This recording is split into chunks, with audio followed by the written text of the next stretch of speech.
sahabat YouTube, sahabat trader. Ketemu lagi dengan Kang Hasan trader jalanan. Hari ini saya pantau CAD/CAF ya. Seperti biasa marking dulu. Tapi ini ketinggian ya kalau markingnya ya. Apalah. Ini kalau dia nanti mau datang ambil entry, maka dia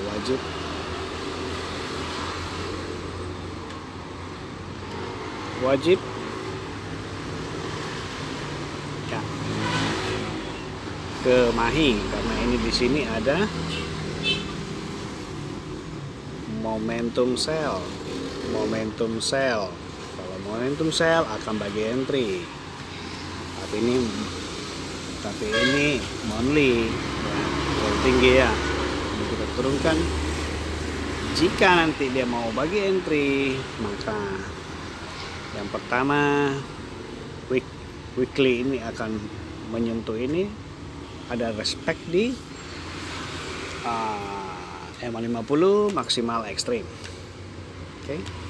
Nah, sekarang kita lihat keadaan downtrend. Nah, momentum terakhir ya. Maka momentum terakhir akan bagi entry. Kita kotak lagi. Oke, area yang akan dituju nanti kalau akan ada bagi entry. Nah, di sini sudah ada sedikit candlestick arah buy ini. Yang sebelumnya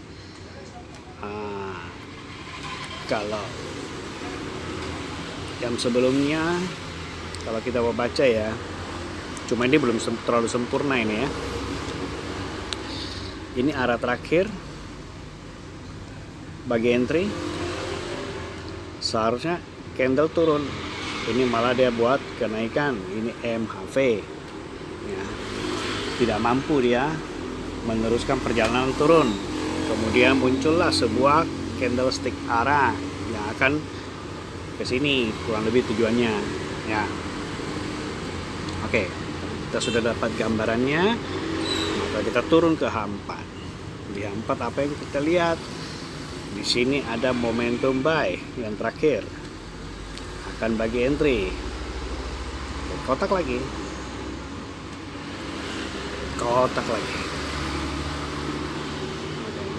Jangan bosan-bosan untuk membuat kotak.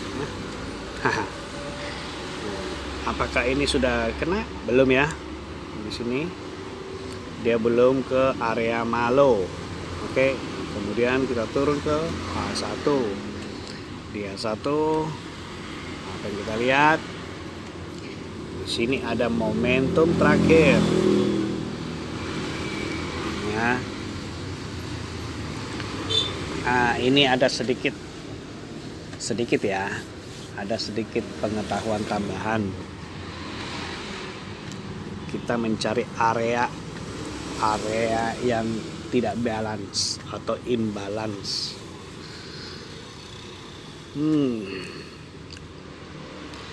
Area imbalance yang manakah itu? Nih. Candle terakhir. Terus ini candle terakhir.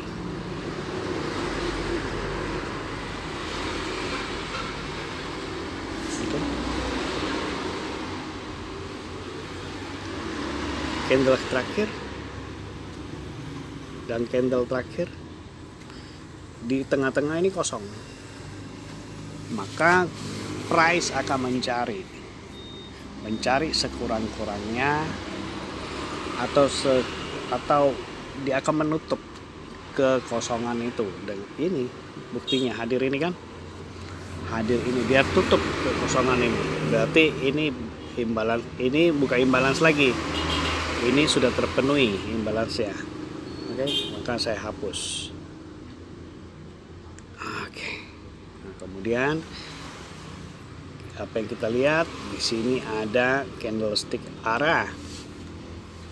Setelah re-entry ya, ada candlestick arah. Ini kan imbalance tadi yang menutup. Oke, kemudian setelah lihat di sini ada candlestick arah, dia akan bagi entry, maka kita akan tuh kotak lagi di sini kurang lebih ya. Maka kita turunkan DM15. DM15 apa yang kita lihat di sini sudah ada respect ya. Dia reject M50, kemudian tunggu close harga di Mahi. Nah, kemudian apa yang kita lihat di sini waktu close itu ini ya. Waktu close ini dia buat CS arah kuku. Tetapi belum terlalu sempurna ya, karena dia cuma tidak sepenuh body untuk menutup mid BB.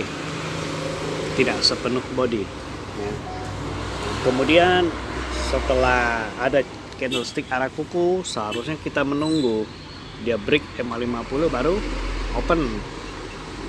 Nah, tetapi sekali lagi di sini ada yang saya lihat adalah imbalance. Nah, ini CS terakhir. Ini CS terakhir. Kemudian dia ada bullish, dia bullish lagi, dia meninggalkan sedikit ekor di sini. Nah, maka imbalance-nya itu ini. Nah, ini yang belum tertutup. Kemungkinan dia akan mencari ini nanti. Nah, kemudian yang kita lihat lagi adalah ini. Ini candle bullish. Ekor terakhir, kemudian dia turun, dia doji, dia membuat arah lagi. Di sini dia membuat ekor lagi terakhir. Ekor terakhir dengan ekor terakhir ini yang belum nutup. Ini dikatakan imbalance, tidak balance. Kalau balance itu dia harus nutup. Setelah kita tahu ada imbalance begini, hanya menunggu harga price data menjemput saya punya buy limit. Nah, dapat ya, dapat satu. Nah, kemungkinan dia akan mengejar sampai di level ini, dia akan menutup balance-nya ini, dia akan menutup. Tetapi perlu diingat ya, semua teknik ini pun mempunyai resiko. Artinya ini sudah saya pasang SL untuk menjaga-jaga jika price tidak mampu membuat re-entry di H1, entry buy di H1. Oke, nah ini balance ya. Dia sudah nutup ini. Candle ini udah nutup. Sorry. Candle ini sudah nutup ini. Nah, dia sudah tutup ini celah. Dia sudah nutup ini. Nah, ini dia sudah tutup. Cuma kebetulan ini spreadnya agak tinggi ya. 10 ini, 0,10 ini dia punya. Nah, itu. Kemungkinan bisa terjemput ini, dan karena dia akan menjemput ini lagi, dia akan menutup celah dari ini, imbalance ini. Dia harus seimbangkan lah istilahnya, seimbangkan harganya, jangan sampai ada celah. Kemungkinan price masih akan turun dan kemudian dia akan naik lagi untuk break M50 di sini. Setelah itu baru kita tarik Fibo untuk menentukan area TP. Jika imbalance ini dia belum dapat, belum dia tutup, suatu waktu dia akan tutup. Kapan? Nggak tahu. Apakah nanti, sekarang, di candle berikutnya, atau mungkin kapan? Nggak tahu. Yang penting dia akan kejar itu, dia akan tutup sebuah imbalance itu agar menjadi balance. Nah, itu sebuah teknik lagi yang baru ya, penambahan. karena ini menentukan kita punya pending order. Dimana kita menempatkan pending order, ya ini saya rasa di imbalance ini. Oke. Ketika dia nanti jadi break, maka sebelumnya saya sudah siapkan Fibo, tempatkan ini di sorry, mana tadi itu ini kok hilang.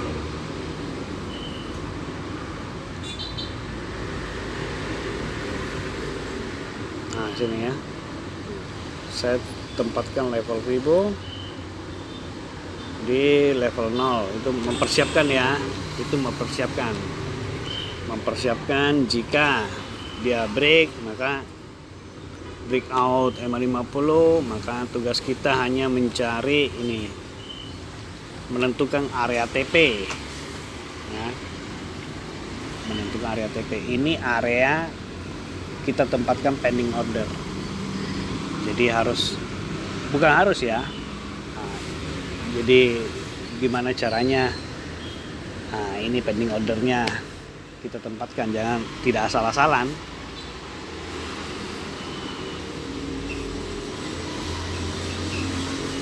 Jika candle ini nanti langsung naik jadi CSR kuku, break EMA 50, maka kemungkinan imbalance yang di bawah suatu waktu dia akan tutup. Kapan? Tidak tahu. Nobody knows.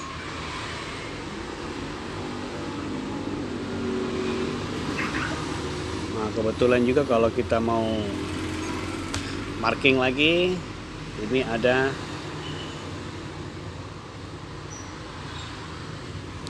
base buy sini. Nah, base buy-nya itu masuk ya di area imbalance itu tadi ya. Ini kan pelajaran baru. Nah, ini kotak-kotaknya ini saling tumpuk menumpuk, semoga tidak bingung ya. Semoga tidak bingung ya.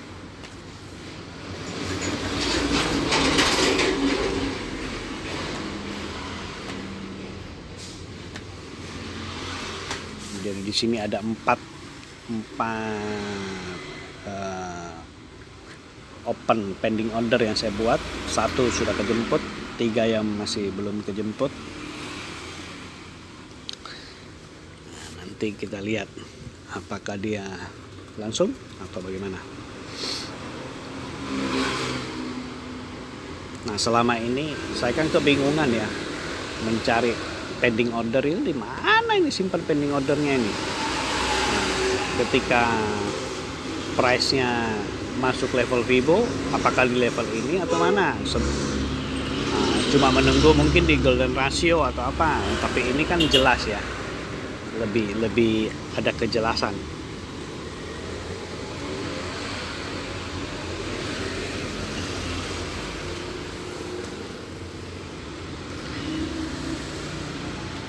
Ada yang bilang begini ya teman-teman ya, ketika kita belajar sebuah teknik, kemudian teknik ini yang kita pelajari atau yang kita pakai kemudian terkena stop loss.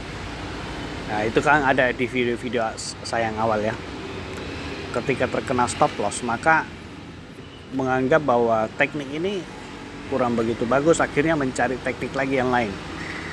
Nah, semakin mencari semakin bingung nanti ya. Nah, sebelum memakai teknik ini memang bagusnya itu di backtest dulu, win rate-nya berapa tuh ya. Terus yang kedua, ada pertanyaan simpel sih waktu itu. Nah, tujuan Anda trading itu untuk apa sih? Nah, saya kasih jawaban yang perlu Anda jawab ya. 1, apakah Anda mau trade, apakah Anda ingin trading itu karena Anda ingin menjadi guru, atau trading itu karena Anda ingin mencari penghasilan? Kalau Anda punya impian memang mau menjadi guru, ya oke. Berarti semua teknik Anda harus kuasai. Setelah itu ya Anda buka kelas tentunya.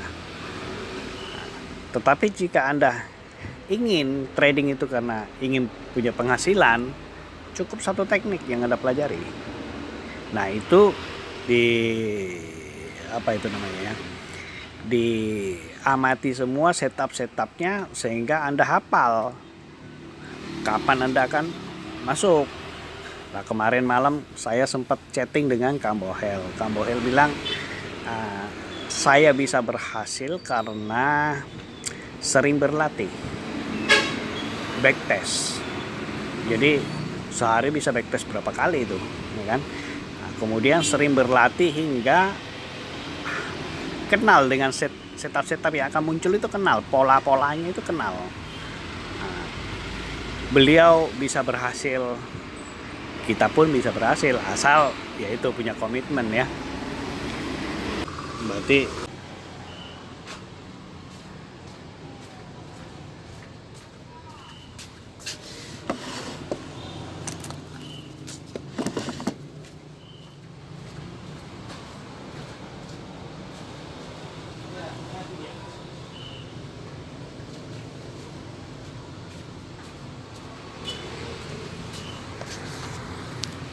ketika sudah dapat ini yang breakout MA50, maka kita hanya memberikan ini, cari Pajero aja. Pajero berarti ada di 68721.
boleh masuk beli lagi enggak?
Jangan bilang kau beli.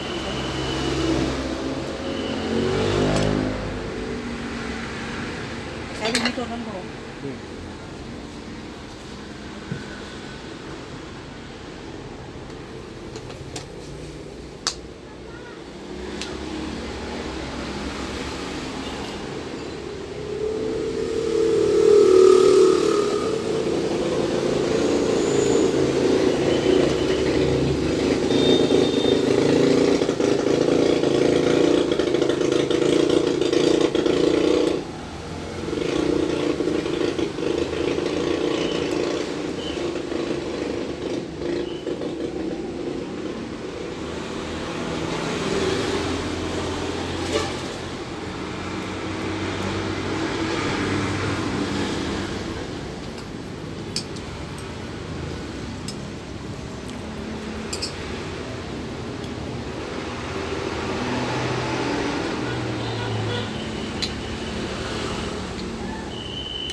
sekali ke sekolah.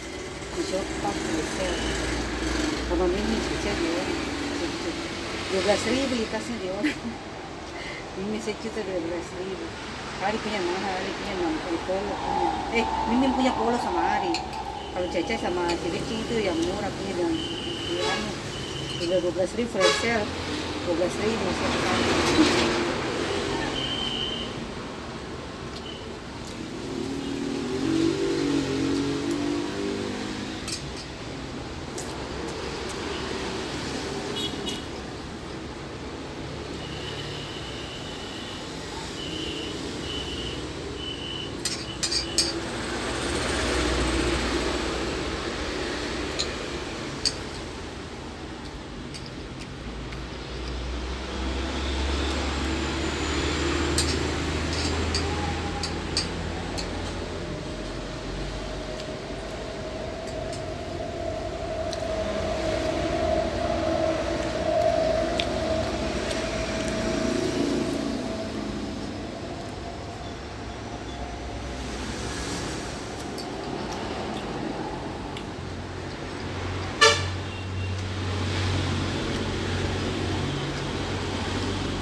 Ya sudah close ya, jadi saya hapus limit ordernya dulu. Ya oke. Itu jadi ada sedikit pembahasan tentang imbalance ya. Oke. Salam profit dan tetap konsisten.